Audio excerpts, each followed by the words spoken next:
আপনি যদি নাও বুঝেন মরে যাবেন, আপনি যদি পুরাও বোঝেন মরে যাবেন।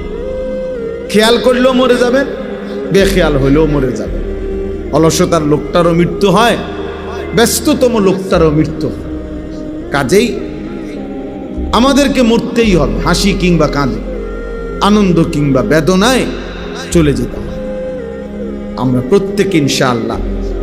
আমি এই মাদ্রাসা দেখে, মাদ্রাসার এই সুন্দর আয়োজন দেখে এই জন্য বললাম, এসব কিছু যেন আল্লাহর সন্তুষ্টির জন্য, আল্লাহর সন্তুষ্টির জন্য হয়। আল্লাহ যেন গ্রহণ করে, আল্লাহ যেন কবুল করে, বলেন আমিন। এবার দেখেন এই আয়াত, 3টা আয়াত পড়ছি অল্প কথায়। এই 3টা আয়াতের তর্জমা শুনাইলে আমার কথা শেষ। প্রথম পারায়, দ্বিতীয় সূরা, সূরায়ে বাকারার 127, 128, 129 এই 3টি আয়াত আমি তেলাওয়াত করেছি এই অল্প একটু সময়। এই 3টা আয়াতের তর্জমা শোনাবো, এরপরে আমার কথা শেষ হবে ইনশাআল্লাহ। এই 3টা আয়াত মূলত ইব্রাহিম আলাইহিস সালামের ঘটনাকে দোয়াকে কেন্দ্র, ইব্রাহিম আলাইহিস সালামের ব্যাপারে একটা বিশেষ কথা এখানে আছে, এবং ইব্রাহিম আলাইহিস সালামের একটা সেরা দোয়া, কতগুলো কথা এখানে আল্লাহ তাআলা বলছেন এটা আছে। ইব্রাহিম আলাইহিস সালাম একজন অন্যতম নবী রাসূল, আল্লাহ তাআলার বহুতই পছন্দের, মহব্বতের, প্রিয় একজন নবীর নাম হলো ইব্রাহিম আলাইহিস সালাম। কোরআনুল কারীমের মধ্যে আছে, আল্লাহ তাআলা বলেন, ওয়া ইযিবতালা ইব্রাহিমা রাব্বুহু বিকালিমাতিন ফাতাম্মাহুন্না। আল্লাহ তাআলা নিজেই বলতেছেন, ইব্রাহিমকে তার রব আল্লাহ বহু কথার দ্বারা বারবার পরীক্ষা নিয়েছেন। প্রত্যেক পরীক্ষায় তিনি শতভাগ পরিপূর্ণভাবে উত্তীর্ণ হয়েছে।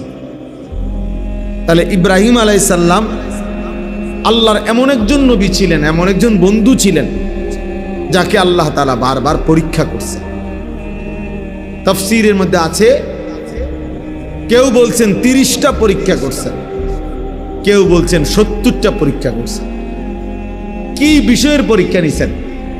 একটা বিষয়ে পরীক্ষা নিছেন ইব্রাহিম আলাইহিস সালাম থেকে। আল্লাহ পরীক্ষার ধরন ছিল ভিন্ন ভিন্ন, কিন্তু মূল বিষয় ছিল একটাই, উদ্দেশ্য একটাই। মহান আল্লাহ পাক রব্বুল আলামিন একেবারে ছোট্ট থেকে শেষ বয়স পর্যন্ত ইব্রাহিম আলাইহিস সালামের জন্য একটা জিনিস চেয়েছেন ইব্রাহিম আলাইহিস সালাম থেকে, যে ইব্রাহিমের কলিজায়, দিলের মধ্যে আল্লাহর সৃষ্টি মাখলুক, দুনিয়া, স্ত্রী, সন্তান, অর্থ, বিত্ত, নিজের জীবন, এই সব কিছুর চাইতে আল্লাহকে বেশি ভালোবাসে কিনা, আল্লাহর মহব্বত সর্বোচ্চ কিনা, এই কথাটা আল্লাহ তাআলা বারবার তার থেকে পরীক্ষা নিয়েছে। ছোট্টবেলায় মা বাবার মূর্তি পূজার বিরোধিতা করছেন। আল্লাহ তাআলা দেখতে চাইছেন মা বাবার ভালোবাসা বেশি না আল্লাহর ভালোবাসা বেশি। এরপরে নমরুদ সহ পুরা জাতির বিরুদ্ধে, পুরা কওমের বিরুদ্ধে, মূর্তি পূজার বিরুদ্ধে তাদের বিরোধিতা করছেন ইব্রাহিম আলাইহিস সালাম। আল্লাহ দেখতে চাইছেন আল্লাহর ভালোবাসা বেশি না স্বগোত্রীয় লোকের প্রতি ভালোবাসা বেশি। এখানেও তিনি প্রমাণিত হয়েছে যে আল্লাহকে ভালোবাসেন। নমরুদের আগুনের কুণ্ডলিতে ফেলে দিছে, এখানে তার নিজের জান, নিজের জীবন বিপদগ্রস্ত হয়েছে। আল্লাহ দেখতে চাইছেন ইব্রাহিম নিজের জীবনকে বেশি ভালোবাসে না আল্লাহকে বেশি ভালোবাসে।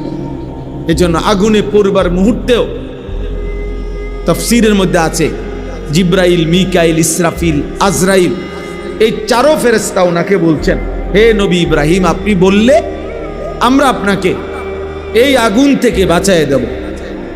তিনি বলছেন, না, তোমরা যাও, আমি যেই আল্লাহর জন্য আগুনে পড়তে যাচ্ছি তিনি আমাকে দেখতেছেন, তিনি আমাকে দেখছেন। হাসবি আল্লাহ আমার আল্লাহই আমার জন্য যথেষ্ট, আল্লাহই যথেষ্ট। তাইলে উনি নিজের জানের চাইতেও আল্লাহকে বেশি ভালোবাসেন, এটা প্রমাণ করছে। নিজের বংশ স্বজন থেকে, নিজের দেশ, জাতি, গোত্র, গোষ্ঠী, সম্প্রদায় থেকে আল্লাহকে বেশি ভালোবাসেন। আপন মা বাবার চাইতেও বেশি আল্লাহকে ভালোবাসেন। এরপরে আল্লাহ তাআলা উনাকে একটা 84 বছর বয়সে অনেক কান্নার পরে একটা মাসুম বাচ্চা, একটা সন্তান দান করছেন, ইসমাঈল আলাইহিস সালাম। এই ছেলেটাকে নিয়ে আল্লাহ তাআলা বারবার পরীক্ষা করছে। একবার বলছে ইসমাঈলকে কোলে নিবা না, আদর করবা না, চুমা দিবা না, উনি মেনে নিছে। আরেকবার বলছে তাকে দূরে চোখের আড়াল করে দূর দেশে রাইখা আসবা, উনি সেটাও মেনে নিছে। আরেকবার বলছে তাকে জবাই করে ফেলবা, তো উনি জবাই করতেও রেডি হয়েছে।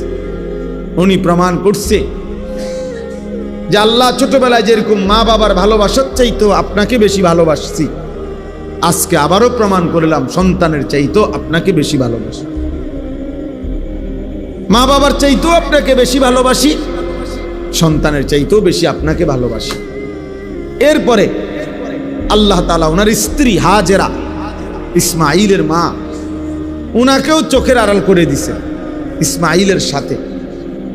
বলছে স্ত্রী এবং ছেলেকে দূরে পাঠায় দাও, চোখের আড়াল করে দাও। ইব্রাহিম আলাইহিস সালাম, আমি সংক্ষেপে বললাম আর কি, এত রাজি হয়েছেন, এত দূরে পাঠাই দিয়ে আসছেন তাদেরকে। একেবারে ঘাস, তরু, লতা, পানি বিহীন, জনমানবহীন একেবারে মরুভূমি, সেখানে একাকী রেখে আসছেন। আল্লাহকে প্রমাণ করে দেখাইছেন আল্লাহ স্ত্রীকে নয় আপনাকে বেশি ভালোবাসে, ছেলেকে নয় আপনাকে বেশি ভালোবাসে, মা বাপকে নয় আপনাকে বেশি ভালোবাসে, আত্মীয় স্বজন বংশধরকে নয় আপনাকে বেশি ভালোবাসি, আমার নিজের জীবন নয় আপনাকে বেশি ভালোবাসি।